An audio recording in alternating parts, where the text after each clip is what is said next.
Hello EU4 players, my name's Riemann and welcome to the third episode of the War Academy. In this video, I'm going to break down military idea groups, how they balance out, and when you'd want to pick them.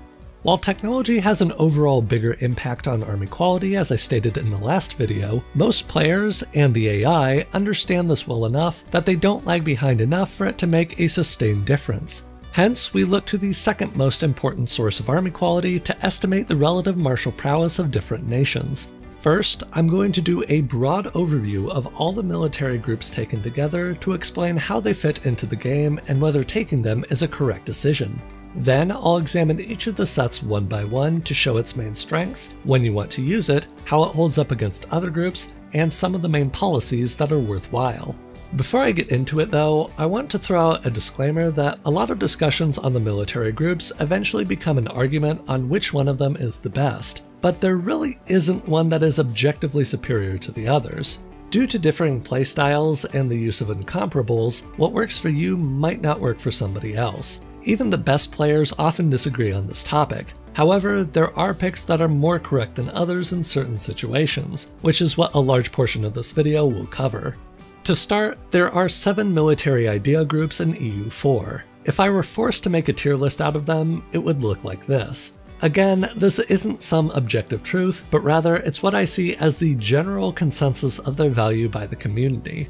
I can get one of them out of the way quickly. Naval ideas are okay if you want to control the waves, and there's some rewards for doing so. It can be useful to block off certain straits, sometimes, and the siege bonus to coastal forts is always helpful. The problem is that oceanic supremacy isn't useful enough to justify an entire group. It will almost never be a bottleneck for sufficient time that it'll be a large concern. In my thousands of hours playing, I don't think I've ever had naval concerns be a main limiting factor to an extent that the naval idea group was an unironically good choice. As such, I won't be talking about it for the rest of this video. That leaves 6 real idea groups. As a whole, for newer players, I'd say the more military sets you take, the better.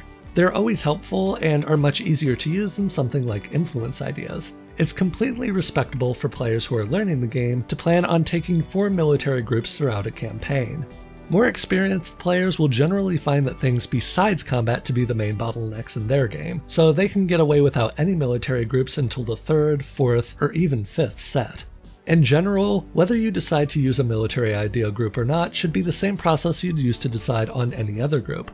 Try to estimate what the main limiting factor will be to what you want to accomplish, and pick a set that will help to assuage that.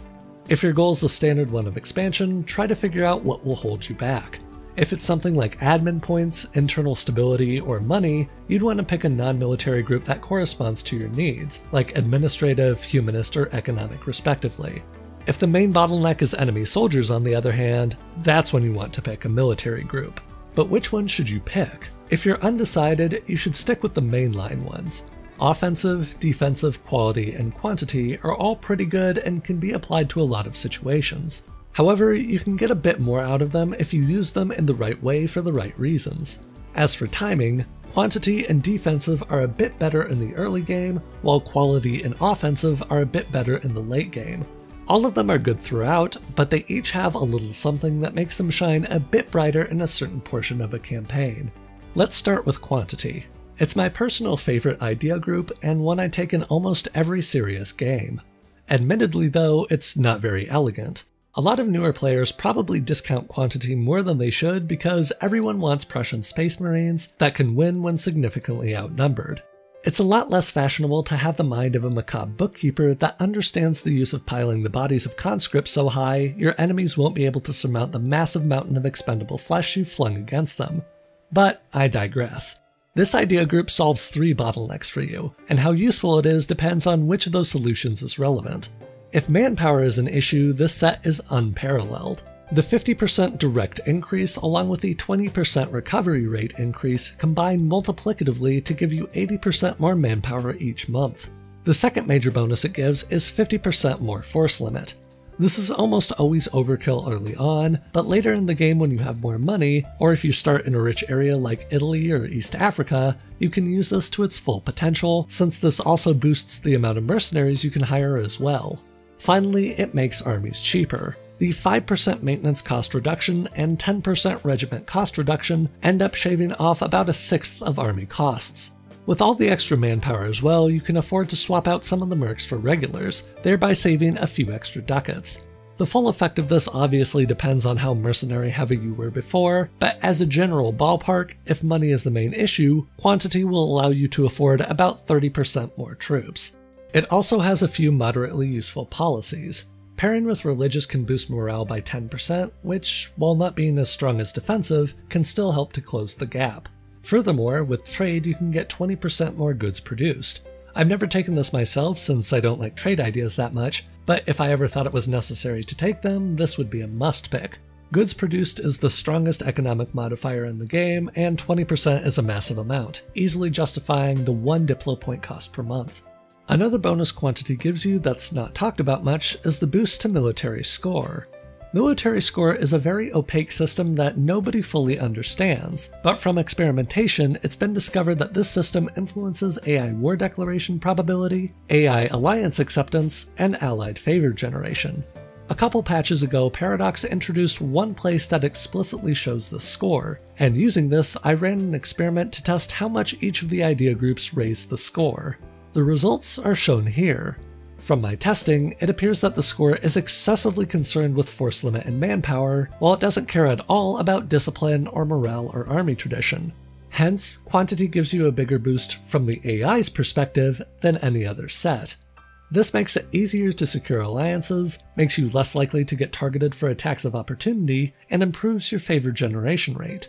You can see here my alliance with Bohemia is generating favors every 2 years, but when I take quantity, it goes up to every 1 year. If I take other sets instead, like quality, it's back down to 2 years. These types of benefits happen behind the scenes and can go almost completely unnoticed, but nevertheless they have a fairly substantial impact. Quantity is at its best when most of the battles you fight have less than full combat width. If 30 to 50% more troops allows you to outnumber the enemy in this situation when you otherwise wouldn't, no other military set can compete. This is the main reason why quantity is better early on, because those types of battles are more numerous with smaller nations that haven't had a chance to expand yet. When combat width is being reached, it starts to fall behind a bit compared to the discipline, combat ability, and leadership bonuses other groups provide, but even then, it's far from mediocre. Even if you have so many armies you can't fit them all into one front, having that 50% extra force limit can allow you to run a parallel war somewhere else in the world. Moreover, manpower can still be an issue late in the game if you're constantly sieging down half the planet, and quantity can ensure there's always enough gas in that tank to keep your military engine running. Because of all the strong bonuses it provides, quantity is a very powerful set that I and many of the best players of EU4 frequently pick up. Its counterpart is the other early game idea group, defensive. While most of the best players I've seen prefer quantity, there is some notable dissent with at least a few top players preferring this group instead. First off, you shouldn't be fooled by its name. It's true some of its bonuses are only really useful if you're defending, but it has enough modifiers that apply to any situation that it can be used when attacking as well, which is where you'll be doing most of your fighting. The most prominent advantage you get from this set is the plus 15% morale, which can be a game changer early on. It's especially useful in short, sharp wars that are decided by a single engagement that you can quickly follow up with carpet sieging. Of course, this is at its most useful if it's the difference that puts you over one of the morale thresholds I talked about in the last video. If not, it will at least reduce casualties on both sides by speeding up battles. That's really what this group is about. Quantity gives you an advantage in numbers by directly giving you more troops, while defensive gets you an advantage in numbers by making your troops die less. That's how you should view the control afforded to you by the morale, and the attrition reduction from the modifier, maneuver pip, and army tradition. Beyond this, defensive helps you afford more troops through another modifier, by defraying reinforcement costs in multiple ways, and through reduced fort maintenance, adding up to about 15 to 25% more troops. Finally, that +1 army tradition shouldn't be forgotten. It provides some nice bonuses directly from tradition, and indirectly through pip rolls on generals. On the policy side, defensive has two main standouts. Pairing with Humanist gets you another -25% attrition, allowing you to chop your passive loss of soldiers in half. Given attrition can be a significant portion of your casualties later on when the level 8 fort spam starts, this is an obvious pick if manpower is ever even remotely an issue. Remember, stacking modifiers is always good. Next, pairing with influence gets you minus 0.03 monthly war exhaustion. Ever since the introduction of absolutism, finding a way to deal with war exhaustion has been mandatory, since pressing the reduce war exhaustion button also lowers your administrative efficiency, which is unacceptable. Usually, you'd fix this by either becoming the Defender of the Faith or by going revolutionary. But in some games neither of those are available, making this policy a better fallback option than taking the mediocre innovative ideas. As a whole, defensive is at its most useful when controlling battle outcomes is of paramount concern. This usually manifests itself as a conflict between two small or mid-sized nations where a defeated army can be stalked, stack-wiped, and its nation stomped quickly after. It becomes less useful when wars get dragged out into a battle of national resources, given that morale has a negligible impact on the casualty ratio. It could theoretically mean the difference between staying on a siege or being forced out, but typically that's decided by raw numbers more than anything. Past the mid-game, you'll get more use out of the attrition mitigation and the army tradition, so this set is still respectable even if it's not in its prime. Between the two early game military groups, unless you're playing multiplayer, are new to the game, or are role-playing for super soldiers, I would suggest taking one and only one of these two groups. With neither of them, manpower is too limited, and I've often found myself having to end wars prematurely due to running out of resources. Discipline can lower casualties from battle, but it does nothing against attrition. On the other hand, in games where I've taken both, I've often found I have too much manpower, and it ends up being used inefficiently or overflowing and being wasted. Choosing between the two is more difficult in theory than in practice, as most players already have their favorite. Which one is better in a head-to-head competition depends on many factors, like which bottleneck is relevant for quantity, and how long the war would last for defensive's morale bonus. Quantity tends to be more on the reliable side. The manpower is consistent month after month, and it's easy to shrug off a few bad battles. The better diplomacy it brings also helps to prevent random war declarations that can happen if you're in a bad spot. Defensive tends to be higher risk, and in some cases higher reward. Your troops are better, but it's more costly to lose them. It makes it much easier to stack wipe, which can completely blow apart enemy resistance, and also looks pretty cool. So if you're a Twitch streamer who wants to impress an audience, this is your stuff. You have to make your wars very deliberate, and you should blitzkrieg as much as possible. If you can do that, defensive is an excellent choice. After the early game groups, we have the late game ones, offensive and quality. Unlike with quantity and defensive, where I'd suggest taking one and only one of the two, these sets are much more free-flowing. You can take both, either or neither of them, depending on how your campaign is progressing. First up is offensive. This group rotates around improving army quality through general pips and discipline, with a side order of siege ability for taking down forts. It also adds a bit of force limit, and the rest is forgettable. For policies, pairing with economic can get you 10% artillery compatibility for more general army quality, and pairing with religious gives you a must-have if you plan on converting everything instead of accepting other religions. Taking innovative gets you a very strong policy that extends the siege bonuses of the set, and going with humanist gets you minus 5 years of separatism and minus 1 unrest. Since rebellion management is so important now, this is the one policy in the game that costs admin points that I consistently find worthwhile. It shaves 3.5 unrest off every newly conquered province, which can alleviate lots of headaches with whack-a-mole revolts. If you took this group early, the best thing you'd get is the extra shock pip. Other than that though, there wouldn't be much to recommend. Discipline is nice wherever you can get it, but quantity or defensive would give you bonuses that are much more applicable to smaller nations with smaller wars. Once the 18th century rolls around though, offensive is so good that it's easily my second favorite military group overall. The fire pip is great, the force limit bonus is usually applicable, you've unlocked other groups to use the policies which are wonderful, and a discipline advantage is essential to coming out on top of long, resource-draining warfare that occurs between two great powers or in multiplayer. The biggest prize, however, is the siege ability. Breaking down level 8 forts is one of the most common activities in late game EU4.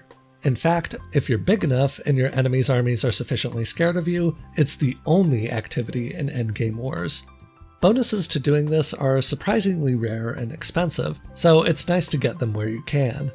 The final set of the 4 main groups is quality. The most notable boosts it has are the discipline, the army tradition, and the 10% increase in damage for all unit types. Just like offensive, these bonuses only really become better than the early sets when you're in the late game with large armies that fill the combat width. In terms of a straight fight, it's actually slightly worse than offensive in terms of winning battles, especially if offensive's 20% force limit increase is relevant. It also lacks offensive siegeability, trading it out for a bunch of naval stuff that, like I said before, isn't worthless, but typically isn't what you're looking for. The way I see it, there are 3 scenarios when quality is worthwhile. The first is if you actually need a naval boost. If you're pretty evenly paired with an opponent, that little bit extra could put you over the top. And since naval dominance typically swings entirely to one side or the other, coming out as the victor can pay dividends if it's the difference that lets you blockade all enemy forts. Moreover, quality will still retain some usefulness after the decisive naval battles have concluded. The second reason you'd take quality is if you've already taken offensive and you still wanted more. The third reason you'd take quality is if warfare was pretty much the only concern, and you're willing to pay through the nose to get any combat bonuses you can. This is because of some of the policies the group has to offer. Pairing with economic is a common opener in crowded multiplayer because it gives you 5% discipline, but it costs admin points to have it on, which just isn't worth it in most single player games. Beyond this, going with innovative can get you 20% infantry combat ability, which is nice, but I mean, you have to take innovative. And going with religious gets you some morale and siege ability. On its own, quality is somewhat lackluster, but if you're willing to pay anything to get military bonuses, the policies this set can offer are more impactful than any other group. There are 2 other groups I haven't discussed yet, the ones I put under the label of highly situational. Aristocratic and Plutocratic could be nice if you get them, but the opportunity cost is quite high. They rarely end up being optimal over other picks. I'll start with Aristocratic. It's available to every nation that isn't a republic, and the bonuses it gives are unusually varied. Some give you more of an army, some give you a higher quality army, one lets your army siege stuff faster, and a couple aren't related to your armies at all. The 2 noteworthy policies continue this trend. Going with administrative helps you with aggressive expansion, and pairing with espionage of all things improves your cavalry further. The main issue is that it doesn't do anything especially well. The manpower boost is less than what quantity provides, the siege pip is worse than offensive siege ability, the army tradition decay is less useful than getting army tradition directly from defensive or quality, and the policy for aggressive expansion is less useful than what you get from influence. In theory, you might think it would sometimes be good to get a sprinkling of a bunch of unrelated bonuses, even if they were less powerful. But in reality, that's almost never the case. Campaigns are almost always dominated by specific bottlenecks, and Aristocratic simply doesn't help enough with the ones that matter. The one thing it does do better than any other set is Cavalry, and the first idea alone can sometimes make it worthwhile to consider unrich hordes that have easy access to gold mines. Or you can go full winged hussar mode on Poland and stack all the cavalry combat modifiers you can, which isn't efficient, but is always entertaining. The other small niche this group has is if you've already taken a superior set, but you still want to stack a certain modifier. If sieging is the only thing you're doing and you've already taken offensive, then the +1 leader siege pip can give you something at least if you really have no better alternatives. Finally, Plutocratic is a set that can only be taken by republics. In many ways, it's very similar to Aristocratic. It has an unusually varied set of bonuses that aren't particularly good at anything, making this more of a support group. The morale bonus is less than what you'd get from defensive, it's less effective at dealing with unrest than humanist, it gives you much less monthly manpower than quantity, you get the point. Pairing with influence can get you -10% annexation cost and -1 unrest, while going with diplomatic can get you diplo rep and better relations over time. Again, campaigns are usually dominated by specific bottlenecks, but if you've already taken the group to deal with them, this can be a little something extra. Remember that a lot of deciding which military groups to take comes down to personal preference. If you're annexing vassals out the wazoo, maybe the 5th diplomat from Aristocratic is worth more than offensive siege ability. If you're a newer player, I'd recommend sticking to the 4 mainland groups if you're ever unsure of what to pick. Experiment with them, discover the ones you like, and learn to utilize them in the correct way. Then, as you start getting the hang of things, you can think of sometimes including the situational aristocratic and plutocratic groups. Just make sure you know what you're doing with them, and have a good reason you're taking them over other sets. Lastly, I'll share the way I personally pick my groups in normal games. I almost always take quantity sometime in my first 5 idea groups to give me a big early to mid-game boost. Then I take offensive as my 6th or 7th group to help me in knocking down level 8 forts. And finally, for my last group, I switch between quality if there's some stubborn late game blobs, aristocratic if there's a lot of forts, or plutocratic if I'm sick of dealing with rebels at the end of a world conquest. That's all I have for you today. I hope you'll continue with me in the next episode of the War Academy.